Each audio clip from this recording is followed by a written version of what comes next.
देख रहे हैं कि हम लोग हालेलुया आज दानियल की प्रार्थना को लेंगे, है ना। उसके बाद हम लोग रूपांतरण का 15-20 मिनट का क्लास लेंगे। पहले हम लोग हर एक उपवास प्रार्थना जितने भी परमेश्वर के जन ने प्रार्थना किया है, वो क्यों किया, किस लिए किया, ये हम लोग लगातार जानते हुए हम लोग सीख रहे हैं।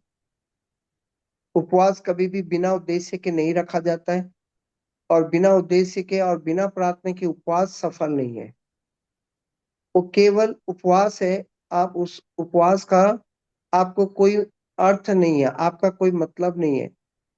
उपवास एक उद्देश्य रहता है, और उपवास प्रार्थना के साथ होता है, अन्यथा अन्य जाति का उपवास है वो, है ना। दानियल ने लिखा है, दानियल 9 का 1 में। अनीता जी पढ़े 9 का 1-2 को।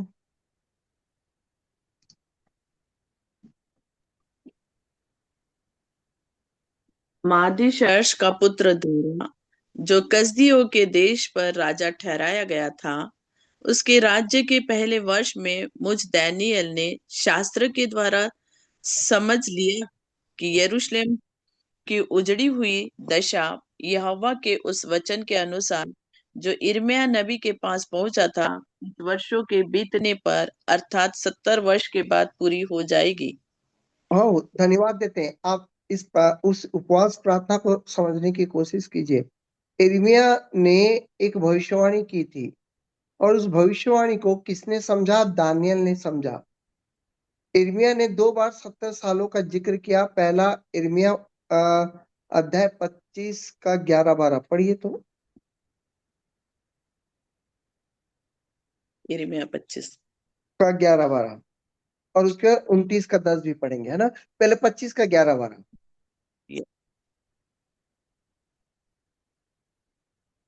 जी।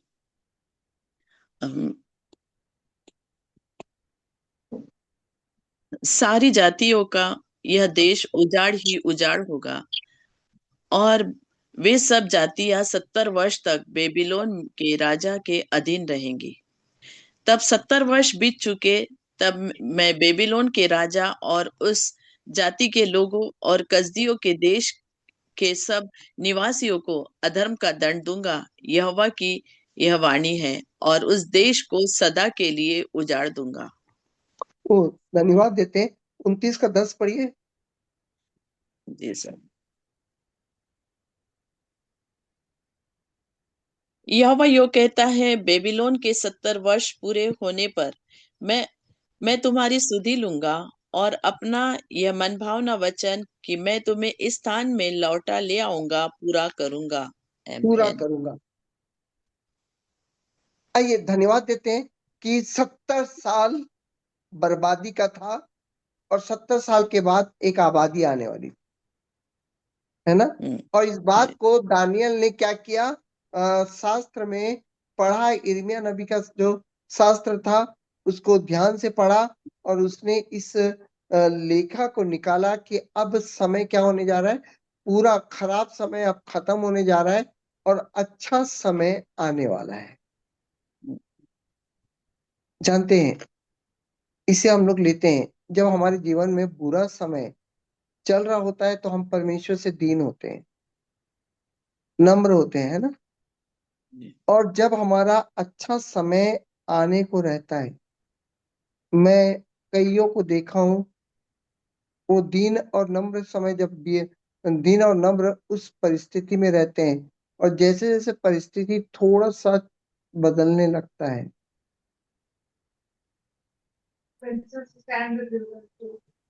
आप जानते हो, इंसान का सबसे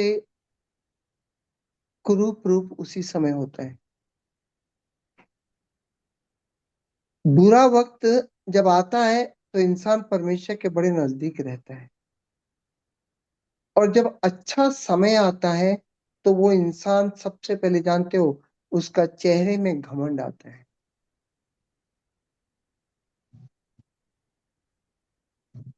वो अपनी बात कहता है, किसी की सुनता नहीं है ना। मैं अभी कुछ दिन पहले एक जन से बात कर रहा था। एक नाम ही तो रहता है ना। क्या रहता है? एक नाम ही तो रहता है। अभी जैसे आपके ऊपर एक संकट आया, अरे मेरे ऊपर ये संकट आया, वो एक नाम ही है। वो एक दिन चला जाएगा।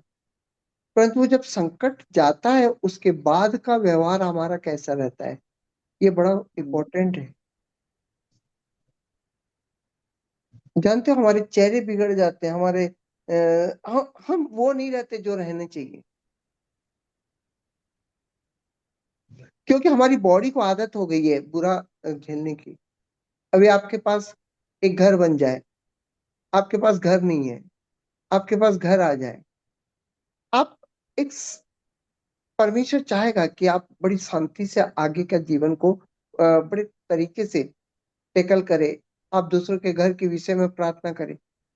परंतु इंसान, कोई भी घर का मतलब, नौकरी का मतलब, जीवन साथी का मतलब, आपका एक प्लस में आता है, इंसान फिर दूसरे टेंशन में चले जाता है, दूसरी लड़ाई लड़ना शुरू कर देता है। वो दूसरे, उसको मालूम भी नहीं चलता। कई लोग आशीष को संभालने वाले नहीं रहते हैं। कई लोग क्या करते हैं, आशीष को संभाल ही नहीं पाते हैं। वो जहां से उठे थे वो वहीं पर गिर जाते हैं। क्यों? क्योंकि हमको बुरे समय में, हमको बुरी माने नेगेटिव विचार, नेगेटिव चीज से निकलने की आदत है। और जब हमारे जीवन में कोई अच्छा चीज हो जाता है ना, हमारा बॉडी उस चीज को रिएक्ट नहीं कर पाता है कि इस चीज को हम लोगों को लेना कैसे है। या तो घमंड में आ जाएगा, मैंने उसको नहीं मालूम है आपको। अभी आप 7 साल, 70 साल यहाँ पर बाबुल, आप समझ रहे ना, 70 साल यहाँ बुराई को झेलते झेलते लग गया। अब इसके बाद के 70 साल बहुत अच्छे हैं। तो जानते हो सबसे अच्छा समय कौन सा था लोगों का? बुरा ही जब वो बुरा झेलते वाला समय। क्योंकि उन्होंने बुरे समय में परमेश्वर को पुकारना, उससे थे। लड़ना, उसमें अपने विश्वास को लाना सब सीख चुके थे। और जब 70 साल, आप सोचो, आप 5 साल ऐसा हो जाए, 5 साल के बाद आपको अच्छा समय आए, तो आप तो कैसे, यहाँ तो 70 साल की बात है। बोलते 70 साल के बाद फिर बने, उसके बाद अच्छा समय आएगा। तो दानियल ने उपवास प्रार्थना किया। सोचो हम लोग क्या करेंगे। अभी मैं बोलूंगा, अनीता जी आपका अगले साल से बस पैसा ही पैसा, धन ही धन, हर चीज प्लस होगा, तो आप उपवास प्रार्थना करेंगे क्या? नहीं, सब तो प्लस हो रहा है ना। परंतु दानियल यहाँ पर उपवास प्रार्थना किया, यहाँ पर गिड़गिड़ा कर परमेश्वर से प्रार्थना की। वो उन सब पापों को फिर से दोहराया कि इतने बड़ा जो संकट आया था, ये पाप कैसे पाप थे। और परमेश्वर से प्रार्थना की। बहुत बहुत ही, देखिए, ये प्रार्थना, वो समय जब अच्छा समय आने वाला है, ये दानियल को मालूम चल चुका। परंतु वो गिड़गिड़ा कर प्रार्थना कर रहा है। वो अपने पापों का अंगीकार कर रहा है। वो जान रहा है कि अच्छा समय आएगा, तो उसको संभालने के लिए भी अच्छी बुद्धि चाहिए, नहीं तो अच्छा समय भी क्या करेगा, घमंड से चला जाएगा। जब आप बुरा समय रहते हैं ना, तो पिता परमेश्वर से प्रार्थना करें, पिता मेरा अच्छा समय आए। पर अच्छे समय को आने से पहले आप ये भी मांगे कि पिता अच्छा समय तब तक मत देना जब तक तुम बुद्धि ना दो, उस अच्छे समय को संभालने की। मुझे नम्र ना बना दे तब तक, मुझे अच्छा समय लाने से पहले मुझे बुद्धि और नम्र बना। हालेलुया। हालेलुया। है ना। देखिए, ये प्रार्थना हमें हमें करनी चाहिए। हम पापों के लिए प्रार्थना करते हैं, परंतु बुरे समय से अच्छे समय में जाने के लिए एक बार फिर से अपने पापों को, अपने अंगीकार को वो उसने किया। देखिए, कई लोग, देखिए, आपकी शादी नहीं हो रही है, मैं देखिए, ये आप नॉर्मली लीजिएगा, आपकी शादी नहीं हो रही है, मैं हमारे दोस्तों का मैं देखा हूँ, है ना।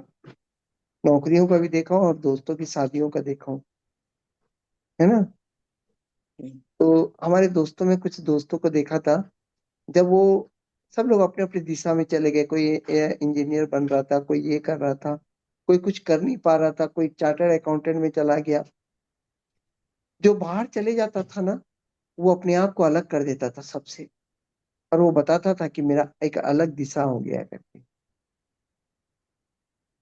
वो पुराने दोस्तों को, परंतु कई सारे दोस्त जब बाद में मिले ना हम लोग, तब समझ में आया कि वो परेड घमंड में ही चला गया कई लोगों का, तो हम्म, है ना। कुछ पाने का मतलब देना होता है, घमंड थोड़ी ना होता है। अपने आप को अलग करना थोड़ी ना होता कुछ पाने का मतलब। यहाँ पर दानियल ने प्रार्थना किया। आइए उस प्रार्थना को आज करते हैं। कल का शनिवार का दिन है, संडे का दिन है, 2 दिन आपके पास पड़ा हुआ है। आप नहमिया की प्रार्थना और दानियल की प्रार्थना को आप अपने जीवन में, जो जो आपको क्षमा प्रार्थना करना है, जो जो आपके बुरे वक्त को जब अच्छे समय में आया, वो समय को देखिएगा, वो समय आपका कितना वो था, घमंड से भरा हुआ था। आपको समझ में नहीं आएगा, आपको ये नहीं समझ में आएगा कि मैंने परिस्थिति को जब खराब था तब बहुत अच्छे से मैं हैंडल कर किया प्रभु में, पर जब अच्छा आया तो मैंने चर्च ये वो जाना, और कुछ मैंने सभा से सभा चेंज करना, पास्टरों को चेंज करना, ये करना, बहुत सारी चीज अच्छे समय के बाद आपने किया। आपने अच्छे समय के बाद गवाही दी चर्चों में, प्रभु आप प्रभु ने मेरे साथ ऐसा किया। अब आपको वो पास्टर अच्छे नहीं लग रहे, क्यों? क्योंकि बुरे समय में क्या थे, वो आपको बताते थे ये मत करो, आप सुनते थे। जब अच्छा समय आया तो आपको लगा कि हमें हमारे अंदर भी कुछ अच्छा है भाई। अब वो पास्टर की आदत हो गई है, तुम ऐसा मत करो, वैसा मत पास्टर ही चेंज करो, फालतू का टेंशन है। अगुवाई चेंज करो, नए अगुआ को लो, जो अपने को एक ऊंचाई पर देख सके। हमेशा ये नीचे पे ही देखता है। परंतु जानते हो, आपके बुरे समय में जो साथ दिया है ना, जो दोस्त लोग बुरे समय में खड़े हैं, वो कुछ स्पेशल ही होते हैं। अच्छे हालेलुया। समय के दोस्त ज्यादा दिन नहीं रहते। अच्छे समय में आज जो तुम्हारे साथ खड़े हैं ना, यकीन मानो, आप खुद चाहते हो कि वो अच्छे समय में आपके साथ खड़े रहे, परंतु पीछे मुड़कर जब देखेंगे ना, बुरे समय में जिसने भी साथ दिया है, वो इंसान जैसा भी हो, उसकी आदतें उसकी बातें आपको कड़वी लगती हो, पर यकीन मानिए, सच्चा वही था। बाकी अच्छे समय में तो ठीक है, ओके, परंतु वो सच्चा इंसान फिर कभी दोबारा आप लोगों को जुड़ेगा नहीं। क्यों? क्योंकि जिंदगी में ऐसे ही है ना। तो यहाँ पर हम लोग दानियल का देखते हैं, वो प्रार्थना, उपवास प्रार्थना कर रहा था। बोलता है टाट पहन कर राख में बैठकर। देखो 70 साल पूरे होने जा रहे हैं, वो समझ रहा है कि आने वाले समय में, परंतु वो अपने पापों का अंगीकार फिर से कर रहा है। यानी वो गलतियों को वो क्या करना चाहता है, अपनी गलतियों को वो फिर से देखना चाहता है, कहीं अच्छे समय में फिर से लोग क्या ना करे, वो गलती ना करे। उस गलतियों को वो फिर से दोहरा कर पश्चाताप मांग रहा है। चाहता तो वो शांत हो सकता था, अरे 70 साल तो ऐसे ही बीत जाएंगे, फिर अच्छा समय आ ही जाएगा। पर वो 70 साल की कमियों को, घटियों को वो क्या कर रहा है, पश्चाताप कर रहा है। अनीता जी आप, जी हाँ सर। हाँ, आइए, वो यहाँ पर वो पहला भाग करता है। देखिए यहाँ पर जब आप पश्चाताप करेंगे ना परमेश्वर के सामने, है ना, जब अच्छे से बुरे समय से जब अच्छा आ रहा है, तो आप बुरे समय के उन बातों को पकड़े रहें, ताकि नोट करें, ताकि अच्छे समय में वो सब गलती ना कर सके। बुरे समय का कड़वाहट को बुरे समय में ही छोड़ दो, अच्छे समय में बुरे समय के कड़वाहट को मत लाओ। जानते हो 90% लोगों का जीवन अच्छा समय जो आता है वो खराब क्यों चले जाता है? क्योंकि बुरे समय का कड़वाहट अच्छे समय में लाकर वो क्या करते हैं, अच्छे समय को भी खराब कर देते हैं। हम्म, अब आपको 5 साल 10 साल मैंने कोई वो नहीं हुआ, नौकरी नहीं लगी, 2 साल 4 साल, अब जब नौकरी लगी तो आप क्या कर रहे हैं, नौकरी भी कर रहे हैं और वो सब लोगों को क्या कर रहे हैं, सुना भी रहे हैं, जितने लोग आप लोगों को आपको बिना नौकरी में क्या किए थे, कुछ ना कुछ ताने मारे थे, उन सबको आप एकदम मैंने अच्छे समय में क्या कर रहे हैं, उनको क्या कर रहे हैं, बदला लेने की। तो आप अच्छे समय को भी नहीं संभाल पा रहे ना, हम्म, अच्छे समय को भी क्या नहीं कर पा रहे, संभाल नहीं पा रहे। फिर परमेश्वर बोलता है मैंने तेरे को नौकरी दी, सब क्या, फिर बुरे समय को क्यों ला रहे? पर नहीं, हम बुरे समय की यादों को अच्छे समय में क्या करते हैं, लेते जाते हैं। और अंत में परमेश्वर बोलता है तेरा बुरा समय सबसे ज्यादा अच्छा था, पर अच्छा समय तो उससे भी कहीं ज्यादा इतना बुरा किया है कि नरक का अधिकारी हो गया है। हम्म, वो अच्छे समय में वो बुरे समय की बातों को लेकर घमंड में आ जाते हैं कि वो इंसान मेरे को ऐसा बोला, मैं उसको मैं उसको याद रहता है ये इंसान ऐसा बोला, वो इंसान ऐसा बोला। तो यहाँ पर आप लोग अपने आप को जांचे 2-3 दिन, क्या अच्छा समय आपको संभालने के, अच्छा समय आप संभाल पा रहे हैं क्या? नहीं संभाल पा रहे तो घुटनों में आइए, उपवास रखिए, प्रार्थना कीजिए। बुरे समय में तो इतने बड़ी बड़ी घटनाओं से निकल गए, पर अच्छे समय में आपने नए नए घटनाओं को क्या करने लग गए, बढ़ा बनाने लग गए आपको, ताकि आने वाले समय में आप नरक के भाग में चले जाए।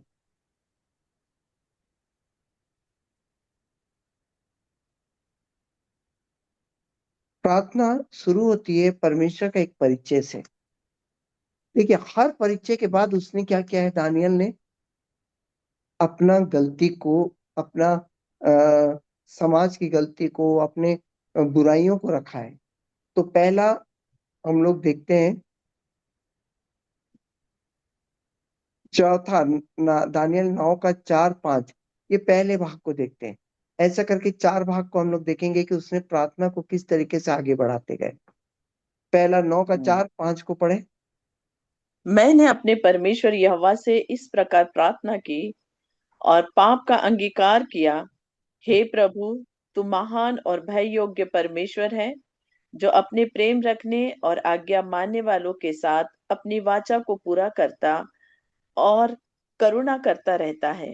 बस हम लोगों यहाँ पर उसने परमेश्वर का एक परिचय को लिया, वो धन्यवाद दिया। वो किस परमेश्वर की बात कर रहा है, भय योग्य परमेश्वर, एक अद्भुत परमेश्वर, जो न्याय को करने वाला परमेश्वर, एक महान भय योग्य, यानी वो जब अपना न्याय करता है उसका न्याय सटीक है। भय अपने आप ही आ जाता है उस पर, हमारा यह परमेश्वर जो न्यायी परमेश्वर है। परंतु वो एक और बात बोलता है कि हमारा परमेश्वर भय योग्य भी है और प्रेम रखने और आज्ञा रखने मानने वालों के साथ अपनी वाचा पूरा करता है। बोलता है 2 बातें हैं, हम्म, आप अगर परमेश्वर के पास आ रहे हैं तो 2 बातें हैं। अगर आप न्यायी परमेश्वर के दुख कष्ट को देख चुके हैं 70 साल, तो परमेश्वर दानियल बोलता है वो न्यायी परमेश्वर है। अगर आपने बुरा समय देख रहे हैं तो वो न्यायी परमेश्वर है। परंतु बोलता है कि पिता मैं न्याय के लिए नहीं अनुग्रह के लिए आया हूं, और आप अपने प्रेम रखने वाले हो और आज्ञा मानने वालों को, यानी अगर मेरा अच्छा समय आता है, वो बोल रहा है दानियल, क्या बोल रहा है, मेरा अच्छा समय आता है तो मैं प्रेम रखूंगा और आज्ञा का पालन करूंगा, क्योंकि मैं जानता हूं तेरी वाचा में हमारे जीवन में पूरी होगी। वो पूरे इज़राइल को बता रहा है कि 2 बातें हैं, भय योग्य परमेश्वर है और प्रेम रखने वाला परमेश्वर है। आज अगर आप कष्ट में हैं तो परमेश्वर का ये दंड है, अगर आप परमेश्वर के न्याय में हैं तो बोलता है कि आप प्रार्थना प्रेम रखने वाले परमेश्वर से करें, परंतु वहां पर आप अपनी बातों को करें कि मैं आपकी आज्ञा और आपका वाचा, आपकी मसीह को मैं अपनाता हूँ। हालेलुया। तो परमेश्वर बोलता है न्याय तो हटने वाला है।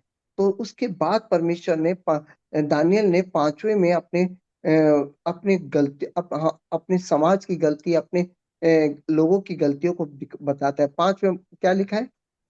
हम लोगों ने तो पाप, कुटिलता, दुष्टता और बलवा किया है और तेरी आज्ञाओं और नियमों को तोड़ दिया है। 6। तेरे जो दास नबी लोग हमारे राजाओं, हाकिमों, पूर्वजों और सब साधारण लोगों से तेरे नाम से बातें करते थे, उनकी हमने नहीं सुनी। नहीं सुनी। हमने बलवा किया, हमने ये किया, परंतु कौन से परमेश्वर के पास आया हूँ? प्रेम रखने वाले और आज्ञा मानने वालों के साथ, प्रेम रखने और आज्ञा मानने वालों के साथ वाचा को पूरा करने वाले परमेश्वर के पास आया हूँ। पिता, मैंने ये सब गलतियां की है, परंतु आया किसके पास हूँ? वाचा को वाचा को पूरा पूरा करने वाले करने वाले परमेश्वर। परमेश्वर के और पास। वाचा पिता किससे पूरा करता है? जो आज्ञा मानता है। यानी आज के बाद मैंने इस पाप से तो ये सब देख रहा हूँ, परंतु मैं प्रेम रखना और आज्ञा मानना और तेरी वाचा में चलना मैं शुरू करूंगा। यकीन मानिए, परमेश्वर बोलता है कि तूने जो कुटिलता से पाप किया, दुष्टता किया, बलवा किया, मेरी आज्ञाओं को तोड़ा, मेरे नियमों को तोड़ा, उन सब बातों से मैं क्या करने जा रहा हूँ? तुझे क्षमा करने जा रहा हूँ। वो देखिए, उसने ये नहीं कहा कि पिता मैं ये करूंगा, बस उसने बोला मैं वाचा को पूरा करने वाले पिता के पास आया हूँ। वो जानता है कि मैं जिस पिता के पास आया हूँ उसकी आज्ञा और उस मैंने प्रेम उससे मुझे क्या करनी है? सीखनी है। मेरे प्रियो, आप कोई अच्छी चीज को अपनाते हो तो बुरी चीज क्या हो जाती है? अपने आप ही दूर हो जाती है। फिर सेकंड भाग में देखिए, आप लोग नोट कीजिएगा, ज्यादा होगा तो मैं टेलीग्राम में भेजूंगा। फिर सेकंड भाग इसका शुरू होता है 7-8। हे पहला भाग प्रभु। हाँ, जी। हे प्रभु तू धर्मी है, ये परिचय बता रहा है। अब वो परमेश्वर को किस रूप में ले रहा है? धर्मी के रूप में। धर्मी ठीक है ना? और आप जानते हो ना, धर्मी कभी लज्जित नहीं होता। नहीं होगा। यानी धर्मी परमेश्वर अपने धर्मी जन को कभी लज्जित होने नहीं देगा, क्योंकि प्रभु यीशु धर्मी था। वो परमेश्वर ने उसको कभी लज्जित नहीं होने दिया। परंतु यहाँ पर वो धर्मी प्रभु को पुकार रहा है। क्यों धर्मी प्रभु को पुकार रहा है? क्योंकि वो अब इतनी लज्जा को देख चुका है कि अपनी लज्जा को अब छोड़ना चाहता है। यहाँ पढ़िए। हे प्रभु, तू धर्मी है, परंतु हम लोगों को आज के दिन लज्जित होना पड़ता है, अर्थात यरूशलेम में निवास करने वाले सब यहूदियों को, क्या समीप क्या दूर के सब इजरायली लोगों को, जिन्हें तूने उस विश्वासघात के कारण जो उन्होंने तेरे साथ किया था देश देश में तितर बितर कर दिया है, उन सबों को लज्जित होना पड़ता है। पढ़ता है। देखिए यहाँ दानियल, देखिए पहले किस परमेश्वर के पास गया? वाचा पूरा करने वाले परमेश्वर की इस दुहाई की। वो न्याय परमेश्वर की दुहाई नहीं दिया, वो अच्छा वाचा पूरा। पूरा करने वाले परमेश्वर के पास गया। परंतु आप देखो, आप कोई चीज को गलत चीज कर देते तो आप समाज में क्या हो जाते हो? लज्जित हो जाते हो। लज्जित हो आपका जाता है। सम्मान क्या हो जाता है? नीचे गिर जाता है। लोग बोलते ये वो नहीं है, ये पास्टर अच्छा नहीं है। लज्जित। आप समझ रहे हैं ना? जी। आपकी पत्नियां आपको लज्जित करते हैं, आपका पति आपको लज्जित करता है। आप एक लज्जा का कारण, अरे तेरे घर वाले कुछ नहीं देते हैं, देखो तुम्हें कैसे पास्टर हो, लज्जित करते हैं। ऐसे में दानियल किस परमेश्वर को पुकार रहा है? धर्मी परमेश्वर को धर्मी पुकार रहा है। परमेश्वर के पास। आप समझिए, देखिए प्रार्थना का तरीका को समझिए। उसने ये नहीं बोला सिर्फ परमेश्वर परमेश्वर नहीं चिल्लाया, उसने धर्मी परमेश्वर को बुलाया। क्योंकि धर्मी परमेश्वर कभी भी अपने संतान को लज्जित होने नहीं लज्जित देना चाहता है। नहीं। और वो धर्मी परमेश्वर के पास जाता है और बोलता है कि प्रभु, हम लज्जित हैं, हमारे पापों के कारण लज्जित हैं। यानी अब वो क्या करना चाहता है कि मेरे पाप क्षमा करके तू अपने समान क्या बना? धर्मी बना, धर्मी बना। ताकि मैं लज्जा का कारण ना बनूं। और जानते हो यहाँ पर क्या लेना पड़ेगा? आपको लहू लेना पड़ेगा। प्रभु यीशु से जब क्षमा करेंगे कि पिता में लज्जा का कारण आप आज कई लोग होंगे जो आपको लज्जा का कारण, कई लोग लज्जित करते होंगे। प्रार्थना करें, धर्मी परमेश्वर से प्रार्थना करें कि आप धर्मी हैं। पिता, मैं लज्जित हो रहा हूं और आप धर्मी को लज्जित नहीं होने देंगे। इसका मतलब है कि मैं धर्मी पद पर नहीं हूं, इसलिए तो लज्जित हो रहा हूं। आप अपने लहू से धोकर मुझे धर्मी पद पर खड़ा करें। इस मेरे लज्जा का विषय मेरे जीवन से हटाएं। हालेलुया। तीसरा वाला, आप लोग इस समय बहुत सारी चीजों को एक अलग तरीके से देख रहे हैं, सुन रहे हैं प्रार्थना को। ये दूसरी प्रार्थना, दानियल की प्रार्थना में ये दूसरा भाग है, जो लज्जा को हटाने के लिए उसने क्या किया? धर्मी परमेश्वर को पुकारा। तीसरा भाग 9, 10, 11 पढ़िए।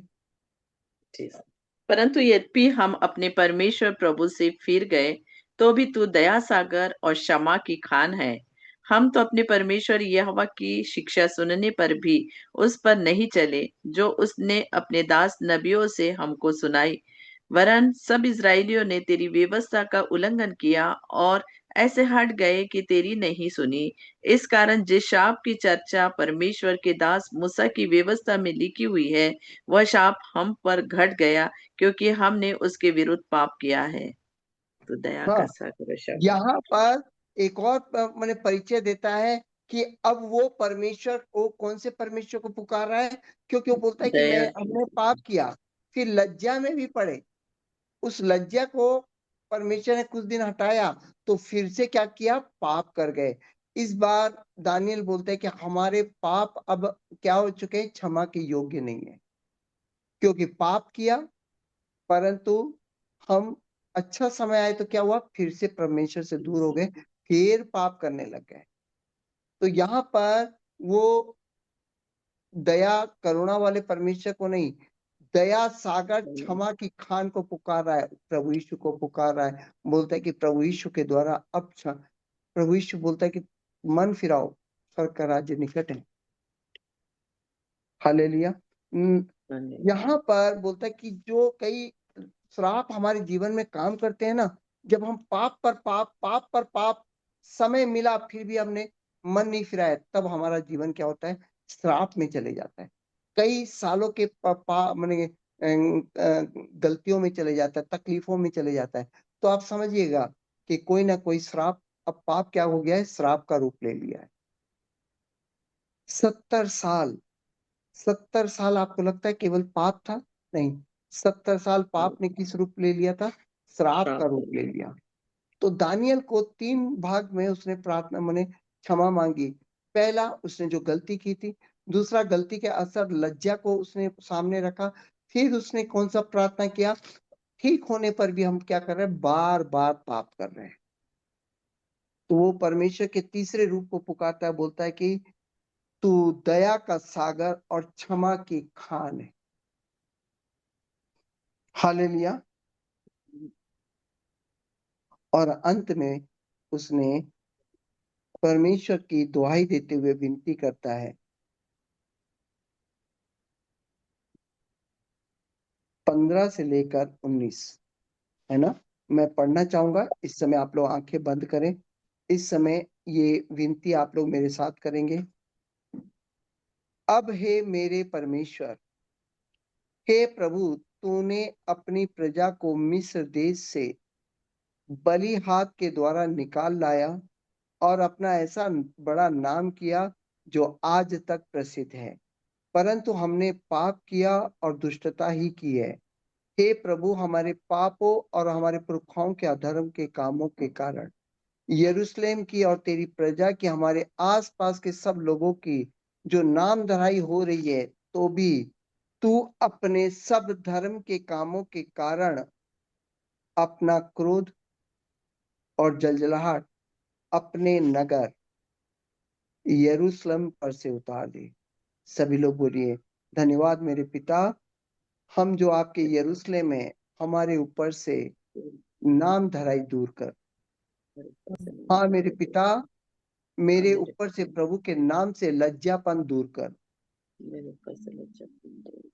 हाँ मेरे पिता, मैं आपकी जो संतान हूँ, पिता अपने क्षमा के खान से मुझे क्षमा कर, क्षमा करके आशीषित करे। मैं आपके पवित्र लहू को लेता हूँ। यहाँ पर उसने गिड़गिड़ा कर कहा, हे हमारे परमेश्वर, अपने दास की प्रार्थना और गिड़गिड़ाहट को सुन। इस समय आप इस साल के लिए जो इस समय प्रार्थना जो इस समय दानियल की प्रार्थना से आप मांगे कि मेरे जीवन में आशीष को संभालने की बुद्धि दे मुझे। आप सब लोग मांगे मेरे साथ, हाँ मेरे पिता, आशीष को संभालने की बुद्धि दे। मेरे पिता, लज्जा अब मेरे जीवन में ना आए, नाम धराई में मेरा जीवन ना रहे। पिता, आपके आशीष का भाग उमड़ता जाऊं।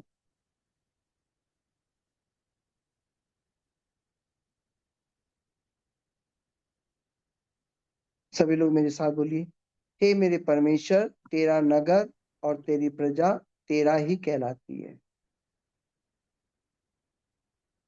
सभी लोग बोलिए, हे मेरे पिता, मैं तेरा नगर हूं, तेरी प्रजा हूं, तेरी संतान हूं, तेरा ही हूं। अपने नाम के निमित्त ऐसा ही कर, प्रभु यीशु के नाम से। आमीन आमीन। धन्यवाद देते पिता परमेश्वर का, आज लेंट डे के समय आपके लज्जा का कारण को दूर किया गया, नाम धराई को दूर किया गया। प्रभु यीशु लेंट डे के समय अपना जो क्रूस पर लहू बहाया, आज आपके पाप भी दूर हुए, आपको योग्य बनाए आने वाले समय के लिए। सभी लोग इस समय आशीषित हैं। आइए रूपांतरण की क्लास में चलते हैं। 15 मिनट इस समय हम लोग 10-15 मिनट रूपांतरण को सीखेंगे।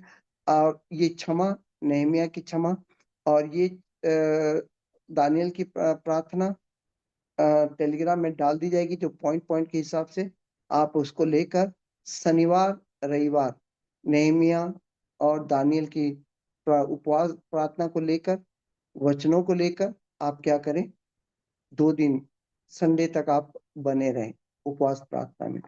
परमेश्वर आप सबको आशीषित करे। आइए चलते हैं रूपांतरण